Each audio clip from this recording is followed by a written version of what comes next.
পেটে ওষুধ করে বশীকরণ করা বা খাইয়ে বশীকরণ করা। আজকের ভিডিওর মধ্যে আলোচনা করব যে খাইয়ে বশীকরণ করা বা পেটে ওষুধ করা, তো এই বশীকরণ করার জন্য কি কি জিনিস আপনাকে খাওয়াতে পারে। অনেক সময় তান্ত্রিকরা বশীকরণ করছে, নিজে কাজ শিখে বশীকরণ করছে, আবার কারোর কাছ থেকে নিয়ে এসে বশীকরণ করে আপনাকে খাওয়াচ্ছে।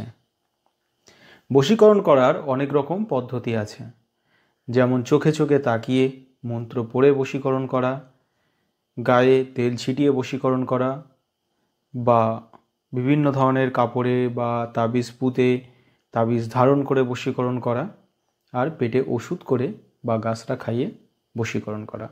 তো আজকে আলোচনা করব এই গাছরা খাওয়ানো বলতে কি কি ধরনের জিনিস খাইয়ে আপনাকে বশীকরণ করতে পারে। বহু বই পুস্তকে এই খাওয়ানোর বশীকরণ বিদ্যা আছে।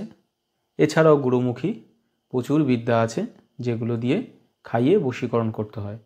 প্রথমত কোনো মিষ্টির মধ্যে মন্ত্রপুত করে আপনাকে খাওয়াতে পারে, বাতাসার মধ্যে মন্ত্রপুত করে খাওয়াতে পারে, চিনির মধ্যে মন্ত্রপুত করে খাওয়াতে পারে, কিংবা জল পড়া খাওয়াতে পারে। এগুলো একটা খাওয়ানোর পদ্ধতি। এবার যদি গাছের শিকড় আপনাকে খাওয়ায়, সেক্ষেত্রে লজ্জাপতির শিকড়, শ্বেত অপরাজিতার শিকড়, শ্বেত চিতার শিকড়, এরকম ধরনের গুয়ে বাবলার শিকড়, এরকম ধরনের শিকড় আছে যেটা আপনার খাবারের মধ্যে মিশিয়ে খাইয়ে দিতে পারে। অনেক সময় বেটে খাওয়ায়, অনেক সময় হয়তো একটা টুকরো, ছোট্ট একটা টুকরো তরি তরকারির মধ্যে দিয়ে বা কোনো খাবারের মধ্যে দিয়ে আপনাকে খাইয়ে দিল। এরকম ধরনের বশীকরণ পদ্ধতি আছে। আবার কিছু বশীকরণ পদ্ধতি আছে যেগুলো আপনাদের জানা নেই।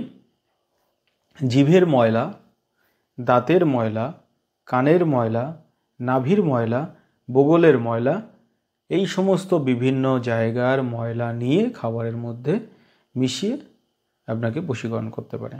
এই যে গাছের শিকড়ের যে ব্যাপারগুলো বললাম, গাছের শিকড় তোলার পদ্ধতি আছে, নিয়ম আছে।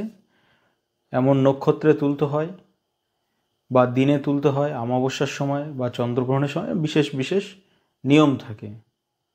এছাড়াও এর বিশেষ বিশেষ মন্ত্র আছে। সব ক্ষেত্রে মন্ত্র থাকে না, কিছু কিছু ক্ষেত্রে মন্ত্রও থাকে, মন্ত্রপুত করে খাওয়াতে হয়। আবার কিছু ক্ষেত্রে যে নিয়ম মাফিক আছে সেই নিয়মের মাধ্যমে সেটা খাওয়ালেই কিন্তু বশীভূত হয়ে যায়। আর এই ওষুধটা যতক্ষণ না তোলা হয় ততক্ষণ তার শারীরিক সমস্যা দেখা দেয় এবং মানসিক সমস্যা এবং বশীভূত হয়ে থাকে। আরও পদ্ধতি আছে, যেমন আমি বললাম গায়ের ময়লা, এগুলো নোংরা জিনিস খাইয়েও বশীকরণ করে। তেমনি মেন্সের কাপড়, এগুলো খাইয়ে বশীকরণ করে, শরীরে রক্ত দিয়ে বশীকরণ করে। তবে গাছগাছরার প্রচলনটা অনেক বেশি আছে এবং ময়লা জিনিস খাইয়ে বশীকরণ করা এই ব্যাপারটাও অনেক বেশি আছে। জল পড়াটরাগুলো এগুলো কিন্তু ছোটোখাটো মন্ত্রে কেটে যায়। তবে মারাত্মক কোনো গাছগাছরা খাওয়ালে বা এই শরীরের ময়লা টয়লা খাওয়ালে তখন সেটা একটু শক্তিশালী মন্ত্র দিয়ে কাটতে হয়, না হলে কাটে না। এর জন্যে এই বশীকরণগুলো সবাই কাটতে পারে না। এখানে কিন্তু মন্ত্র প্রয়োগ করলে অনেক সময় কাটে না, পেটের ওষুধটাকে তুলতে পারলে বা কাটালে কেটে যায়। আবার চালানের মাধ্যমেও আপনাকে গাছগাছরা খাওয়াতে পারে।